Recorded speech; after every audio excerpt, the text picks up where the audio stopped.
When the winter fog rolls over the train station at midnight, it swallows everything. The air grows so thick and cold that the few people left standing on the platform disappear entirely into the mist. Raghu waits in that freezing mist every single night. He drives a rusted auto-rickshaw, pulling exhausting double shifts, because a sick mother, a wife, and 2 young kids rely entirely on whatever meager fares he can scrape together before dawn. One night, the silence breaks. A woman in a red saree steps out of the fog.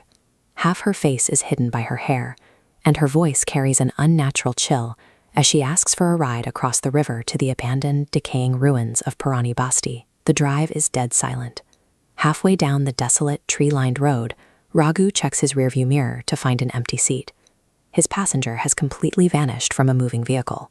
That empty back seat is deceiving. Raghu unknowingly acted as a supernatural conduit, picking up an anomaly in the mist and transporting it directly to his front door. When Raghu finally comes home, his wife Rama notices the physical changes immediately. His skin is freezing to the touch, his eyes look entirely hollow, and he spends hours whispering to the empty corners of their bedroom. Soon, the architecture of the house itself begins to fail.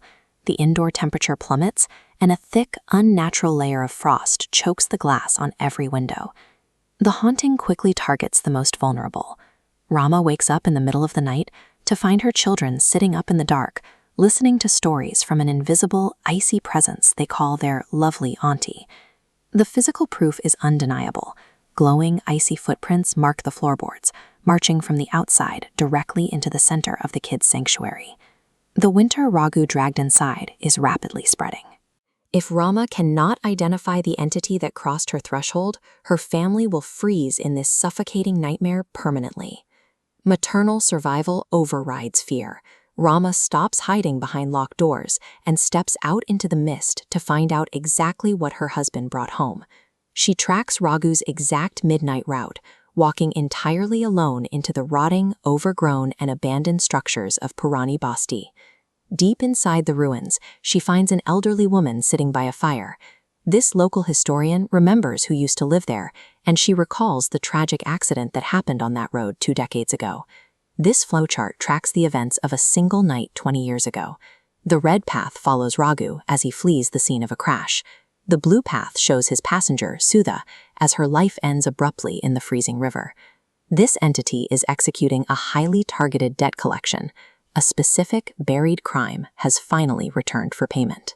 Armed with the truth, Rama calls out to Sudha's spirit in the foggy ruins, demanding that the ghost leave her innocent children out of this personal vendetta. Sudha's spirit isn't looking for mindless violence. She requires a specific acknowledgement. The confession weight drops onto the scale, countering 20 years of silence. The conditions are absolute. Raghu must experience the freezing terror he caused and state his cowardice out loud. The ice forming on the walls is tied directly to Raghu's pulse. Every time he denies his past, the temperature in the house drops another degree, turning his internal shame into a physical threat to his children. Raghu's silence acts as the engine for this haunting. By refusing to admit what he did 20 years ago, he has allowed this entity to anchor itself to his family's survival. Rama returns home and shatters her husband's wall of denial. She forces him to remember the crash, the dark water, and the helpless girl he left behind. Evasion is no longer an option. Raghu takes his keys, starts his auto-rickshaw, and drives alone into the night, heading back to the exact riverbank where the lie began. Standing at the water's edge, he completely surrenders. He drops to the frozen dirt and screams his confession into the mist, finally admitting the cowardice that cost a woman her life. A single sharp scream cuts through the night air. By morning, locals find his auto-rickshaw parked quietly at the station, with the driver's seat entirely empty. Sudha finally has her admission, but Raghu has vanished. He was the collateral required to break the cycle and remove the freezing threat from his family. Months pass and the aftermath settles in. Rama and her children relocate to a new home on the edge of town, where the air is warm and the windows remain perfectly clear. Late one night, the front door rattles.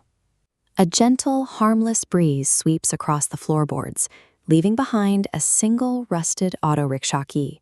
A soft voice whispers its gratitude through the glass. A faint blue light flickers in the corner of the room, rises toward the ceiling, and quietly dissolves into nothing. Unconfessed sins carry a heavy weight that slowly dismantles a person's life. The ice only began to melt when the truth was finally allowed to breathe. You can outrun the authorities for decades, but you cannot outrun yourself. True peace only comes when a person finds the courage to be held accountable.